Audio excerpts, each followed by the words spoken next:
ఈరోజు రైతా అంటే పెరుగు పచ్చడి అంటారు కదా, అది ఎలా తయారు చేయాలో చూద్దాం. దానికి కావలసిన పదార్థాలు: కీరా, ఒక టమాటా, ఒక బీట్రూటు, చాలా చిన్న బీట్రూటు, ఒక ఉల్లిగడ్డ, తర్వాత క్యారెట్ కూడా ఉండాలి. కాకపోతే నా దగ్గర క్యారెట్ లేదు కాబట్టి నేను క్యారెట్ వేయట్లేదు. కొత్తిమీర వేయచ్చు. తర్వాత మిర్చి వేసి ఎలా తయారు చేయాలో చూద్దాం.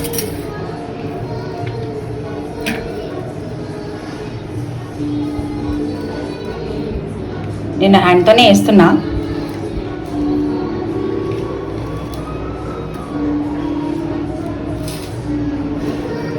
తర్వాత ఇవన్నీ కలుపుకోవాలి, బాగా కలుపుకొని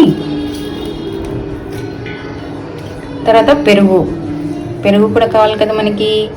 నేను పెరుగు చెప్పలేదే, అవునా కదా?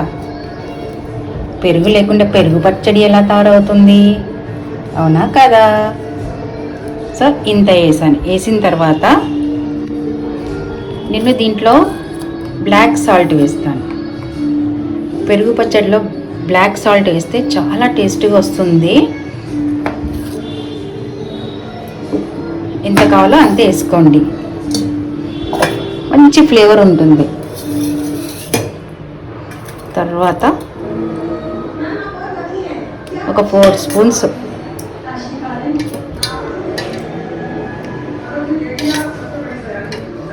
పెరుగు వేయండి. యాక్చువల్లీ నేను పెరుగు ఇంట్లోనే తయారు చేస్తాను కాబట్టి నేను పెద్దగా బయట ఇది ప్రిఫర్ చేయను. నాకు ఇంట్లో చేసిందే బాగుంటుంది.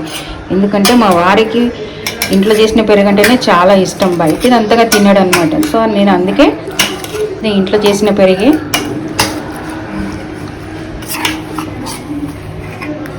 ఒక చేతిలో పట్టుకున్నాను. మిక్స్ చేయడానికి ఒక్కలేదు. నా అవస్థలు చూడండి ఎలా ఉంది. గిన్నె మాత్రం బాగా తిరుగుతుంది, 360 డిగ్రీస్ తిరుగుతుంది. అది కాగండి, కలిపాక మళ్ళీ మీకు నిలబెడతాను.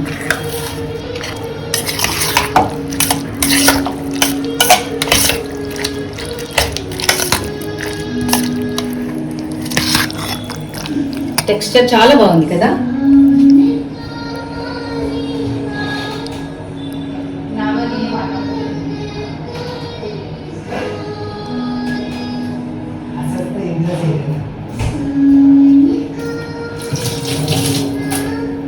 మనం మిర్చి వేయడం మర్చిపోయాం కదా. మిర్చి ఎప్పుడైనా 2గా కట్ చేసుకొని వేసుకోవాలి. మిక్సర్ పట్టడం కానీ అలా కానీ ఏది చేయకూడదు. అలా చేసామంటే మనకి బాగా కారం ఎక్కుతుంది. ఎందుకంటే చాలామందికి కారం ఎక్కువ తినరు కాబట్టి కొద్దిగా లైట్గా స్పైసీగా కాకపోయినా కొద్దిగా లైట్గా స్పైసీగా వచ్చేటట్టు చూసుకోవాలి. ఇదిగోండి, ఇదో ఫైనల్గా మన రైతా అంటే పెరుగు